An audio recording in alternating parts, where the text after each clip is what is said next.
Aku nek sak wayah-wayah dadi manten aku riyasana karo manten wedok ya. Karo sapa, Mas? Yo sapa sok sing dadi bojoku. Oh, kira-kira kok padha mundur kabeh. Kan marai ya aku wis entuk WA kuwi lho, Mas. Aku gelem dirabi Mas Kai tapi nek Mas Kai wis mari jadi ngono. Lah apa edan aku ya. Oh, wis mari kok edan. Mulane jenengan ki aja nakal-nakal. Mboten pun kula suda niki. Alhamdulillah. Maksudnya dibanding saya zaman kuliah, zaman mahasiswa. Heeh. Sekarang wis nakal-nakal dunia hitam pun tak jauh. Enggak, kedepannya lebih baik lagi. Enek tembunge kiai, luwung dadi mantan bajingan timbang dadi mantan kiai. Nah.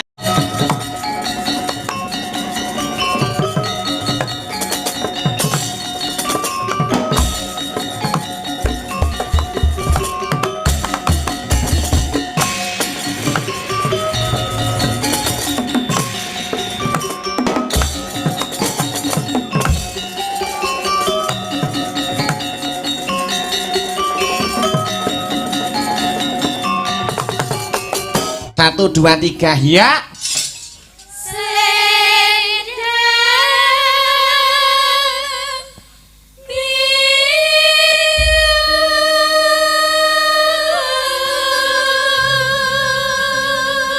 Geropak Mas Arya ya.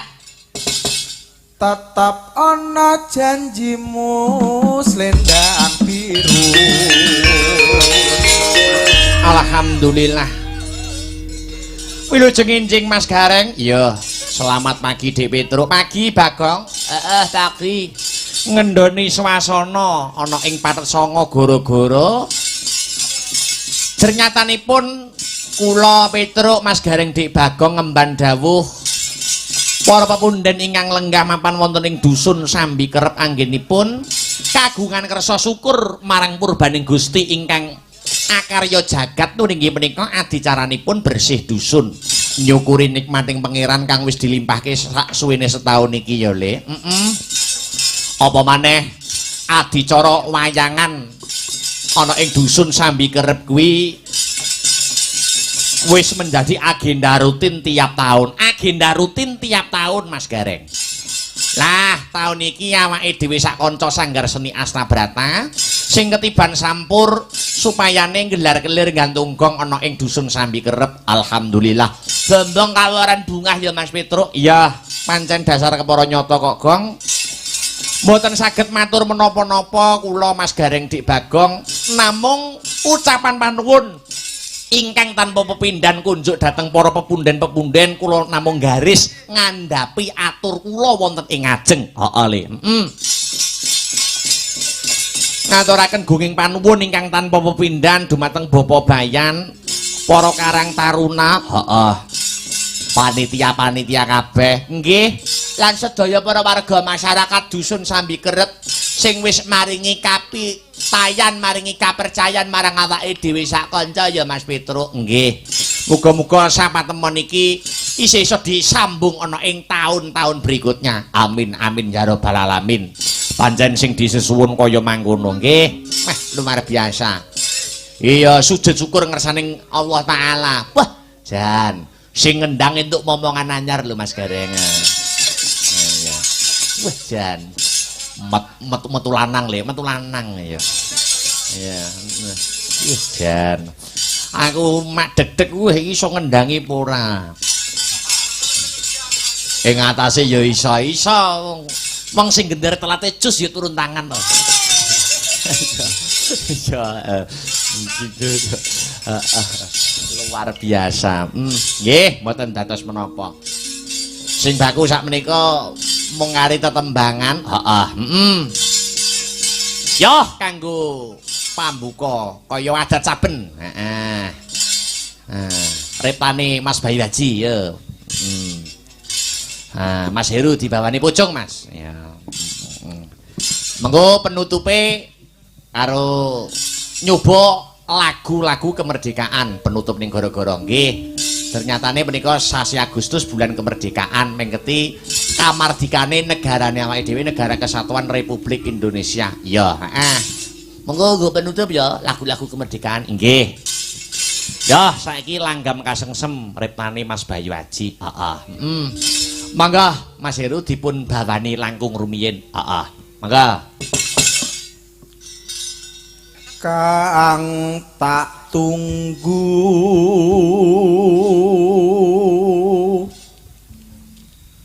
Jumaduleng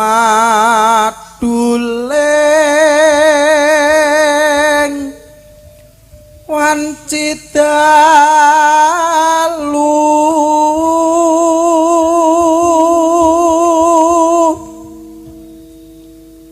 sorote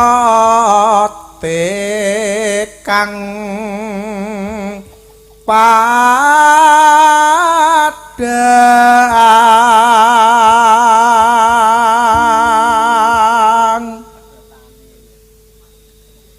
nanging datan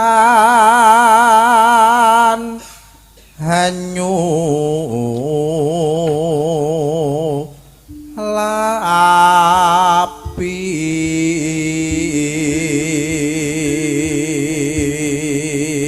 telaske Noraliya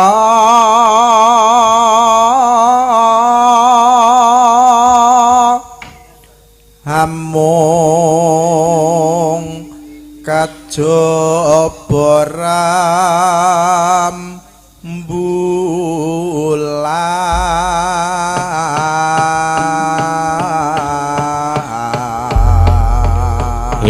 matur nuwun. Jan. Jane iki wayahe anu le. Pergantian posisi piye? Jane sing ngenongi wayahe Mas Tiar kok jan. Ke depan e. Oh iya. Nek suluki sarone wis ngenongi kok jan. Dadi celung wis. Ayo. Heeh, Mbah Sipan nyelentem no ya.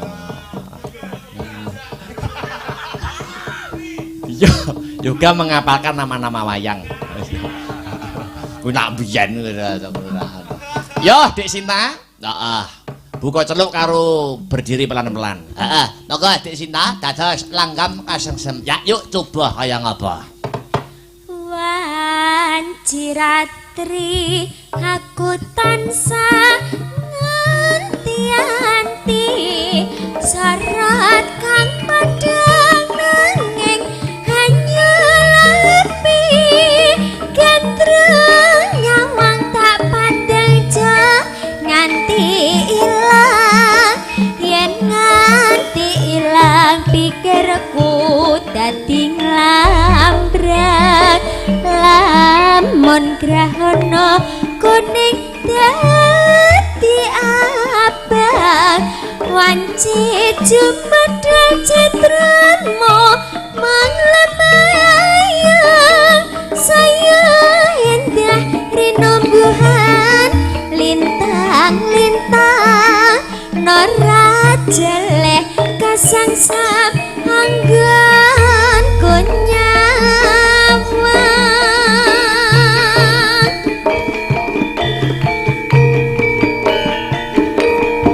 tak umpama ke wong bagus ngagem nyamping saya pantes lamun ngegebis kap kuning sapa wae mesti bakal pengin nyanding yen ra kelakon ning ati dadi komeng sejatine rembulan kang tak karepke lamun dateri endahan nyang semaki ibarate kenya kang pecah pamore sang sanjo nganti kandhat nyawang slirane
dahono kuning dadi abang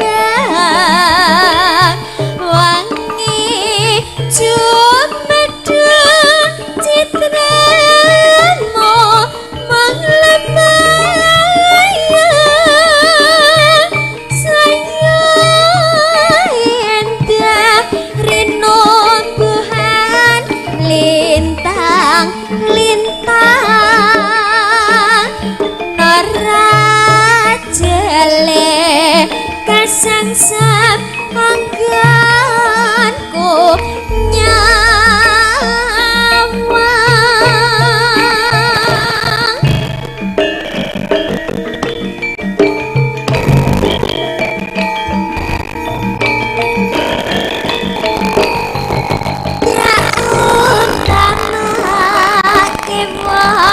bagus ngagem nyampe saya pantas lan menunggu bisa puning sapa bae mesti bakal pengen nyanding yen ra kelakon ning ati dadi kopi sejatine rambulan kang karapke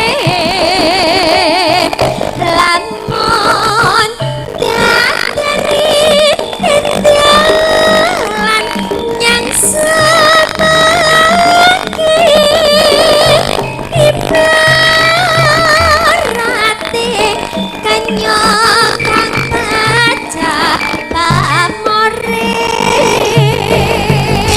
sangat jangan dikendat nyawa selera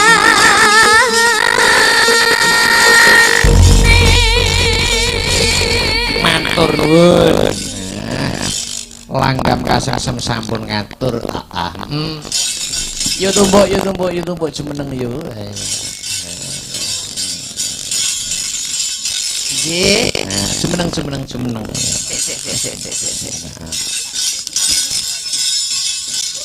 Nggih pripun sugeng enjing alhamdulillah anu nggih lama tidak jumpa kalian jenengan kira-kira teng pundi to nika dan Semanding. Semanding apa semi? Oh nggih semi. Nah, yang ini iki wis tuwek kok suwek. iya. Pun tuwek. Lalian. Alhamdulillah, maniku remen nek kepanggih jenengan. Alah ya nggih ngeten. Arep bintang tamu sapa wae nek kula niku tunggone jenengan pun anyep ati kula. Nggih. Masih to. Masih to. Nggih no. Wah, jaran Niki namung nggih derek dados pajangan niki lho Mas. Derek-derek Di pajangan. Di nang kono kok ana nyelempit. Nyele iki sapa ben ngono lho Mas. nggih. Teng pundi? Nang mriku lho Mas. Nggih. Oh, tapi mboten dikeroyok-keroyok to panjenengan. Mboten. Nggih. Sing daku enjing menika ora iso matur apa-apa mung bisa nderek ndonga dhateng dusun Sambi Kerep sing gelar budaya kanthi ujug kobule bersih dusun nggih yo nggih. Nggih, ngurip-urip budaya. Ya. Ya luar biasa saiki kanca-kanca penabuh ben lerenen dadi musisi. Taksih ta nggih? Lho, Nggih, sini nggih. Nggih, wongonan Mas Petro. wungonan melek nirangati dusune. Nggih. Pendidone saka Balak Bilai. Nggih. Nggih ta. Yo, anu sapa kuwi Mbak Aulia Panesti. Ya, saudara punya. Heeh. Monggo. Ini Mas Nanang maju neh kene Mas. Ya. Aduh, mendahar jan. Hah? Dahar. Kiri. Mas. Rada rene Mas. Rada rene. Ayo tak tulungi Mas. Mas tak tulungi. Nah, nggih. Sik.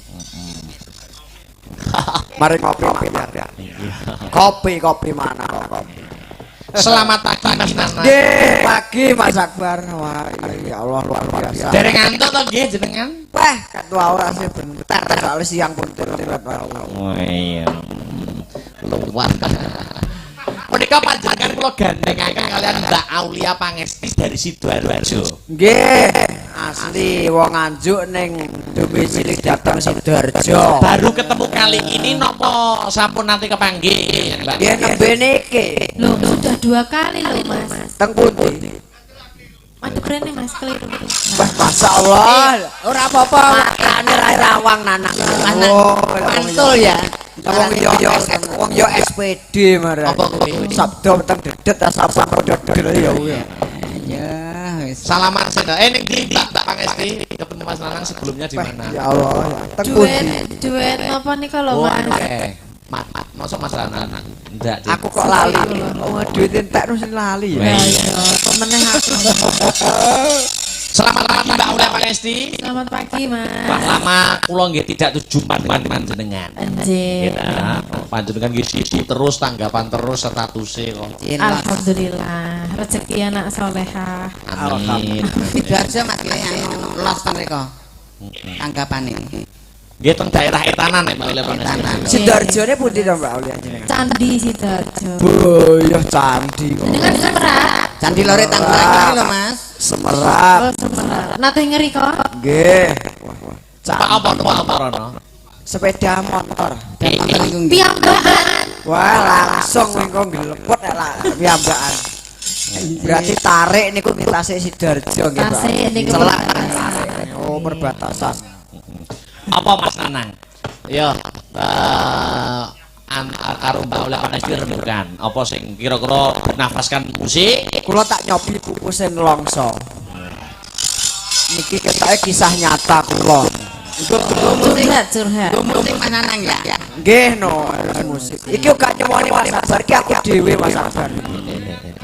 Aku iki soalnya Ini fokusnya langsung menceritakan tentang apa Mas Nanang? ya kegalauan saya lah. Hampa pokoknya harapan. Jawabannya pun ya.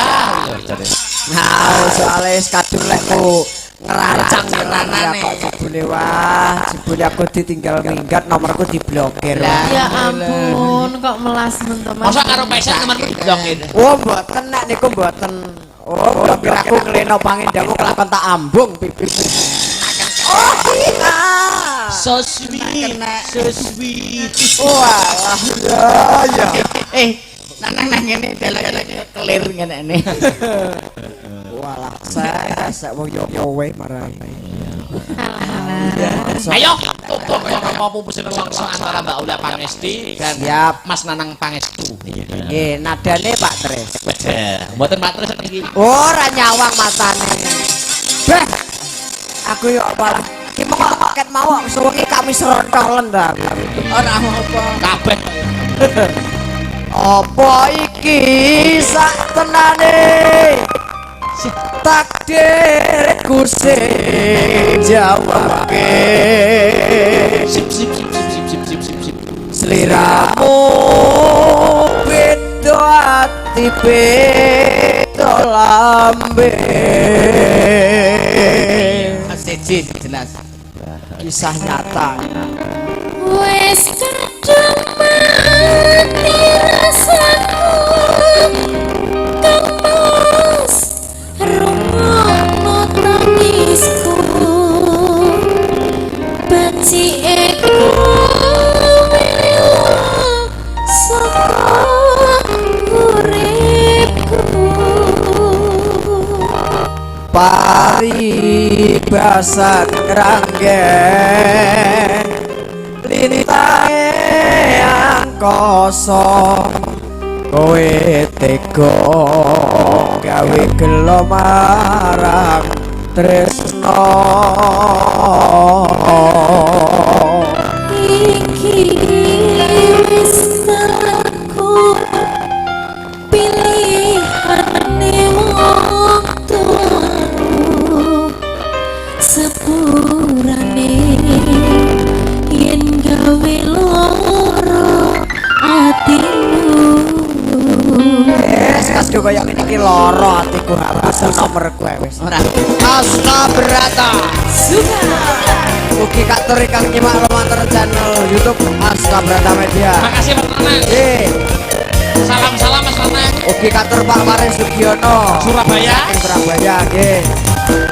Iki wau nggih pro ya mlayu nyimak mriko nyimak mriki. Bos.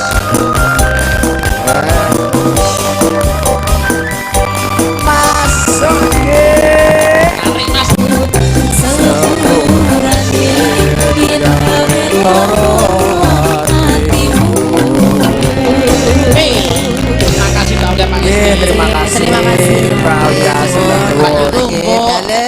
Dengan paringi Mas Nanang Mbak Yu. Amin amin amin. Oh alah. Nggih Mas Akbar. Agem nanu Mas Nanang ngopi kalih ngerokok. Nggih. Nah.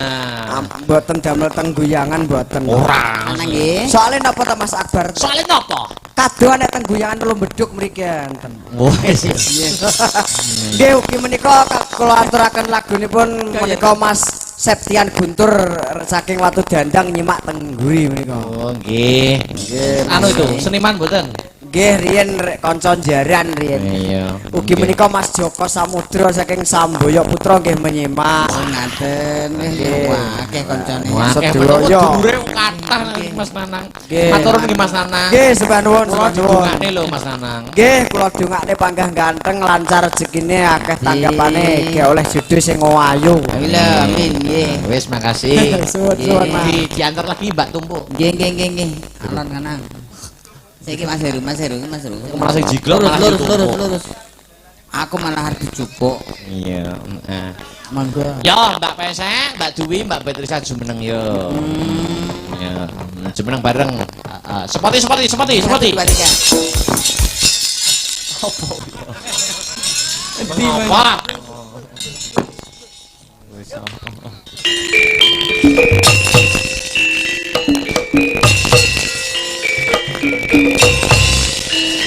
Yo.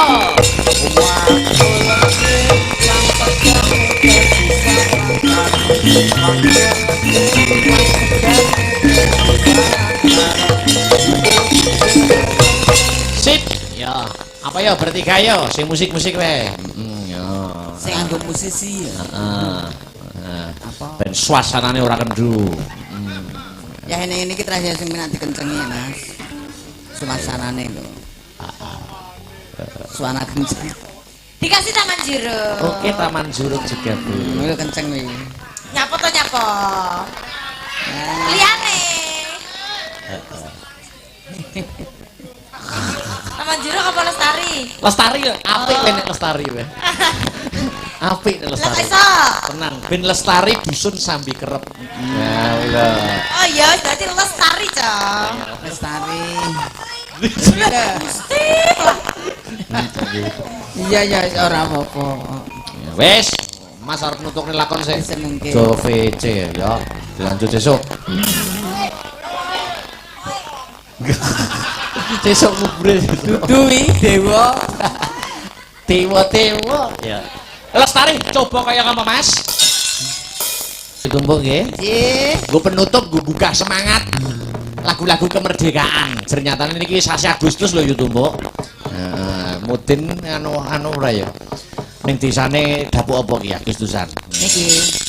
Kula anu Mas. Nyapa? Ngukur net. Net bola poli ini lho. Mas. Oh, katen nggih. Nggih ngukuri tak ngukuri jebol kabeh. Bagus, Pak. Yo, lagu-lagu kemerdekaan gue penutup ana ing season gara-gara. Ya iki anu punakawane wis panekan Jambi. Lah nggih niki melambangkan gitu. Menggayuh. Menggayuh Menggayuh. Wahyu Karen Lerman. Yo. Yo, coba kaya ngapa? Lagu-lagu kemerdekaan buka saking tenor. Yuk.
Indro.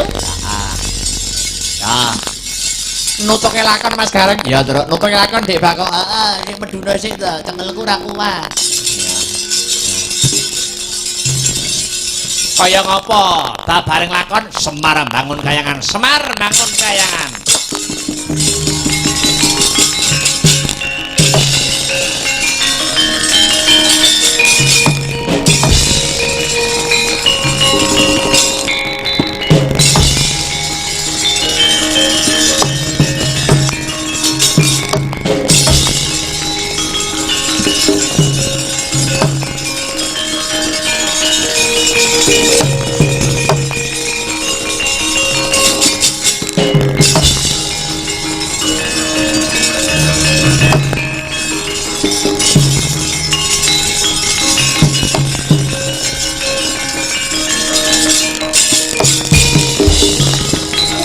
Sing langit klap-klap katon lereken sanging alis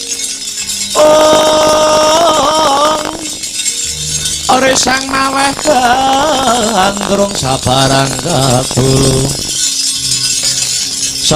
kabul wukir moyak mayik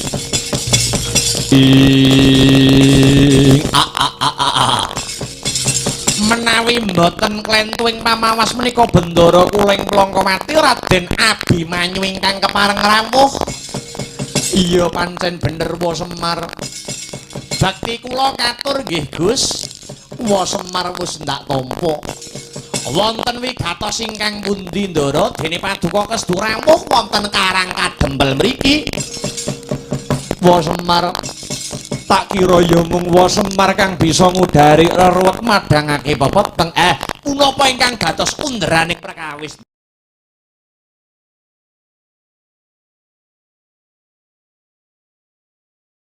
Kanjeng Rama Harjuna saka kasatriyan Madukara. Murcane Kanjeng Rama Arjuna wis ana tricandra utawa 3 wulan iki Wa Semar.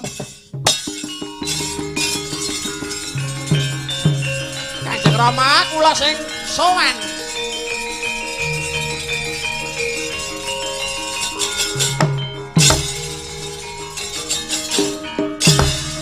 Dara.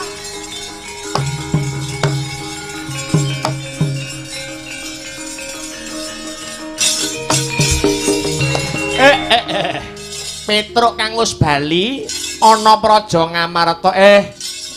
Iya, Ma. Lah niki kula sawang kok Ndara Abimanyu. Iya Petruk.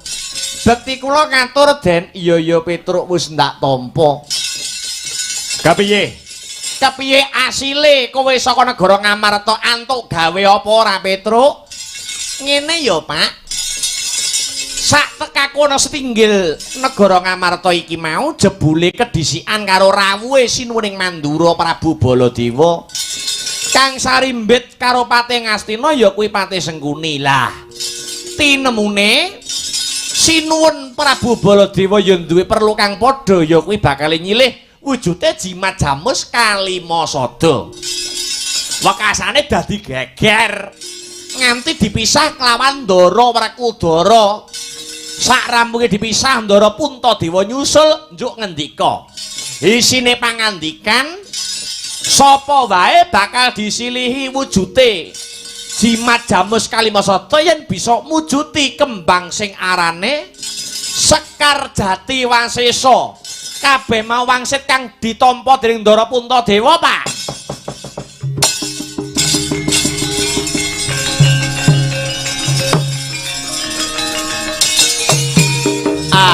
Sekar Jati Wasesa Petruk. Iya, Ma. Hati angel men syarate. Kuncung nganti gelung. Lagi krungu iki kembang kok jenenge Sekar Jati Wasesa. Wa Semar. Pripun Ndara Abimanyu? Biyen Abimanyu kaya tau ngerti kang aran Sekar Jati Wasesa mau. Kembang mau papan dununge mapan ana tanah sabrang. Ya kuwi ana negara Paranghakni. Lah banjur Wa Semar goleki kembang mau bakale diagem apa wa? Kangge syarat ngampil wujute jamus Kalimasada, Gus. awit Semar badhe gadah damel. Nggih niku Semar badhene ambangun kayangan. Ndandani mental kang sarta moraling para kawula. Yen pancen kaya mangkono wae, ayo luwih dhisik bakal tak bantu ing reh ngumpadi Sekar Jatiwasesa. Mbok menawa Sekar Jatiwasesa kang disuwun kelawan Puntadewa mau ana sambung rapete ana gandeng cenenge kelawan murcane ramaku Raden Arjuna. Dados niki sesarengan kelawan jengandika tumuju negari Paranghagni. Iya wa, aja kuwatir rasamu. Senadyan ing kono klebu tanah sabrang yen ana bebaya kang anempuh ing dedalan Abimanyu kang bakal angrampungi wa Semar. Sikra kang bala tumingal